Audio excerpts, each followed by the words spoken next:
right, so Darrell Gallagher a few days ago resigned as the head of Crystal Dynamics.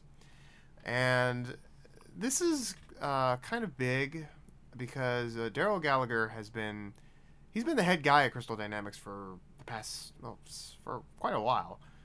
He's overseen such projects like Deus Ex, Hitman, Just Cause, and of course, primarily Tomb Raider, and specifically the Tomb Raider reboot. Now, according to the official statement that came from Square Enix, that he resigned, and they basically just thanked him for his all of his hard work, wished him the best for him and his family for the future. Now, the thing that's kind of making a few people, including me, kind of raise our eyebrows is now it's totally possible that maybe Darrell Gallagher did resign on his own accord, but it seems the timing of it seems a little coincidental, because this happened about a month after Rise of the Tomb Raider came out on Xbox One. Now, Rise of the Tomb Raider came out about a month ago. Mm-hmm. It has sold abysmally. And it was not even in the top 10 sales for November. You have some people in Microsoft like spinning it like, oh, it's sold well enough, or but so people are wondering. Some people are wondering, including me, did Darrell Gallagher resign, or was he pushed out the door because of this, and they're allowing him to save face? Okay. Rise of the Tomb Raider, and I think will agree with me when I say this, and I'll let him jump in soon. Rise of the Tomb Raider to me is a great video game that has suffered from very bad business decisions. Very bad press. Yes. All right. Number one. The timed exclusive. Yeah. First off. Yeah. Okay. Right. Did not do this game any favors. Okay. And I think, here's the thing. Tomb Raider is not an exclusive title. Mario is an exclusive title. Zelda. Halo. Even on Sony, Uncharted, God of War. Those are exclusive titles. Tomb Raider is always been a multi-platform title. For the most part. Like Metal Gear. Yeah. For the most part. And when you take a game that is a multi-platform game, and then you try to restrict it to one console, that's very risky, because you're doing that assuming that the people who love this franchise will buy this new console specifically just to buy this game. You're doing it because you're assuming that this game is going to move units for you. But the thing about the timed exclusive thing that really doesn't make any sense is that it's not a full-on exclusive. It's just timed. Tomb Raider fans who play on the PC and play on the PlayStation 4 were not going to rush out and buy an Xbox One, because they were just going to wait until it came out on the PC or the PS4. But the big thing too, and this is to me one of the biggest facepalm moments in all of video games, they released Rise of the Tomb Raider on the very same day they released Fallout 4, which does not... the only thing I can think is that maybe they thought they would like ride the wave, or kind of get caught up in the hype, but they released it on the same day as Fallout 4 and a week before Star Wars. To me, you could not any more properly bury this title, and it has not. It was a risk that they took. It has not paid off. The only real saving grace I see is that, next year it is coming out on the PC and the PS4, so maybe then it will make its money.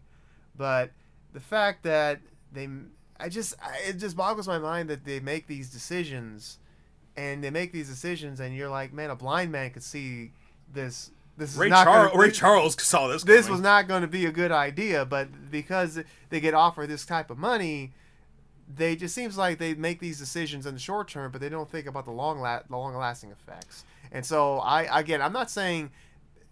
There's no proof to say, but it's just very interesting that Darrell Gallagher is out as Crystal Dynamics shortly after this whole Rise of the Tomb Raider did not pan out that well as an Xbox One exclusive. That's what I'm saying.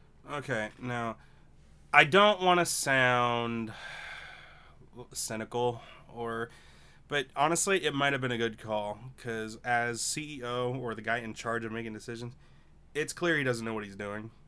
Well, he's also the same guy that wrote that horrible letter after the exclusive thing came out, trying to explain to PS4 players and PC players, and it only made things worse. It's clear he doesn't know what he's doing.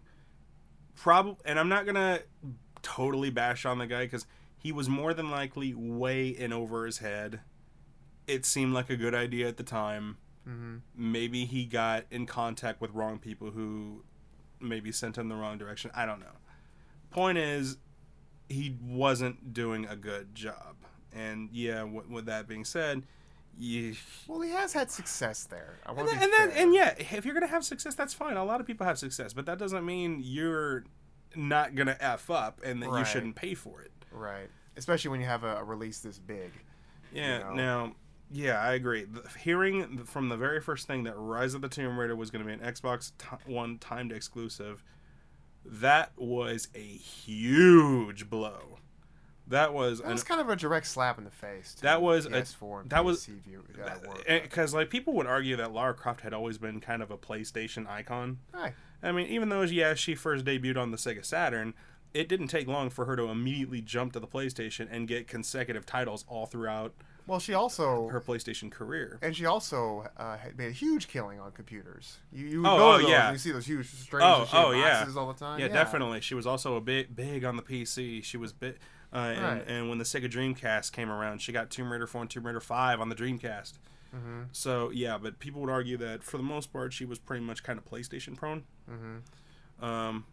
That being said, when they announced that she was going to be now home to the Xbox, people were just kind of like, this is complete out of nowhere. Right. Like, there's no reason for this. Especially when you consider the fact that this game only happened because Tomb Raider Definitive Edition sold well enough, and many of the people who bought that were PS4 and PC players. And now the sequel is going to be only on Xbox. That seemed like a real slap in the face. Those people like him, or some people would think, oh yeah, this would be a great idea because it will influence people to buy an Xbox One.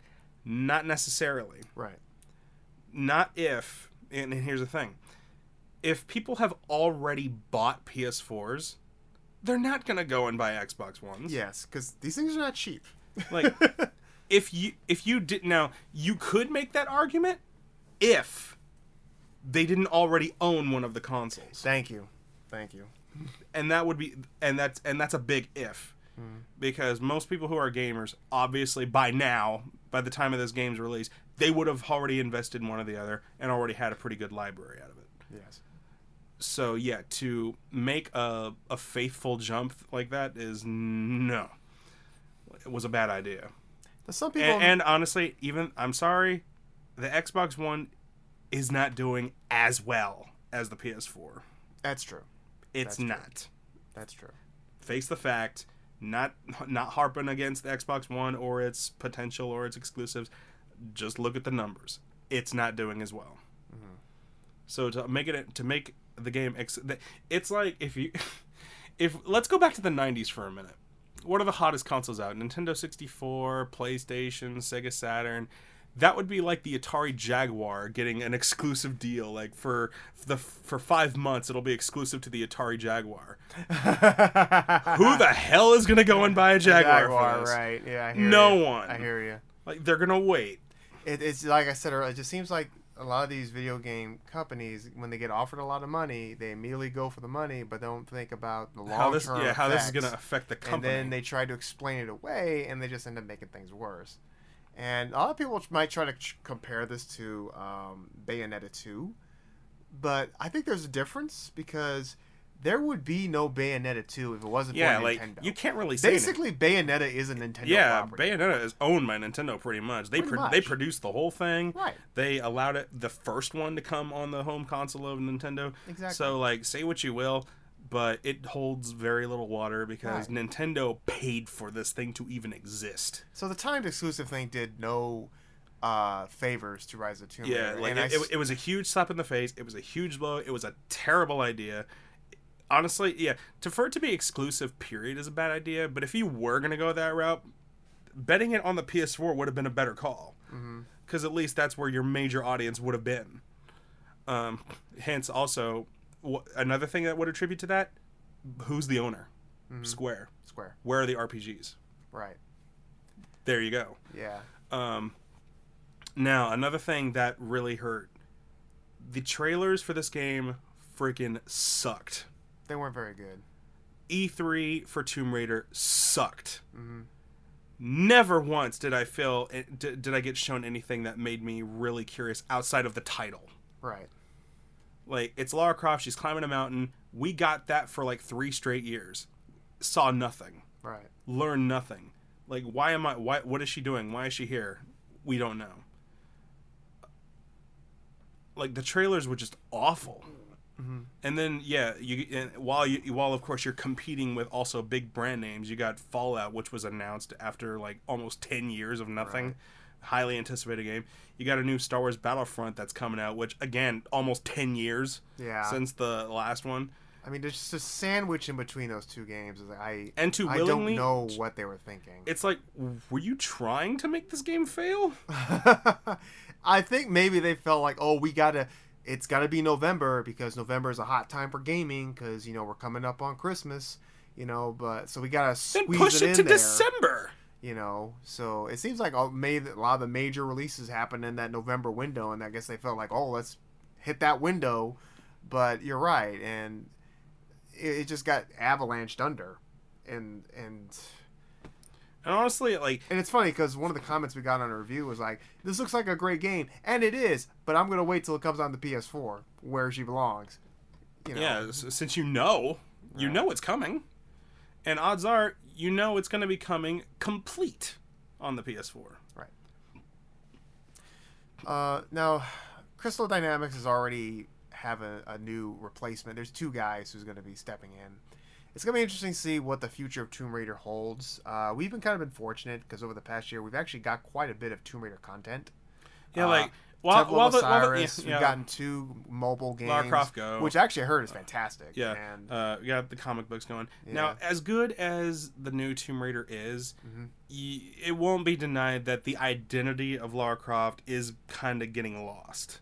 That's another thing. Will they continue the reboot? Will they go back to the older one? Yeah, because with this new direction, as cool of a direction as it is, and the game is really good, but the identity of what makes Lara Croft is getting a little lost in transition. Like, she doesn't look the same. She's not wielding the same weapons. The rules of the games are different. I can look past that. Yeah, you can, but at face value, if you don't know about this game because of the press or because of the poor trailers, because of the poor press, and you only see the title, this is going to look so different to you that you're going to wonder if you want to be on board. Right. And of course, there's already a ton of people not on board with this reboot. Yeah, we know. The audience is pretty much divided, which is unfortunate. So it's going to be interesting to see what the future holds. And, it's interesting. The whole trial and tribulations of Rise of the Tomb Raider. Hopefully, it will make its money on the PC and the PS4. Yeah, it'll probably when that comes around, it'll probably break even. Yeah, as far as futures, well, we'll just have to wait and see. At least we know the Tomb Raider brand is still going strong. With the loyal followers that have followed it since then, will continue to do it. Right.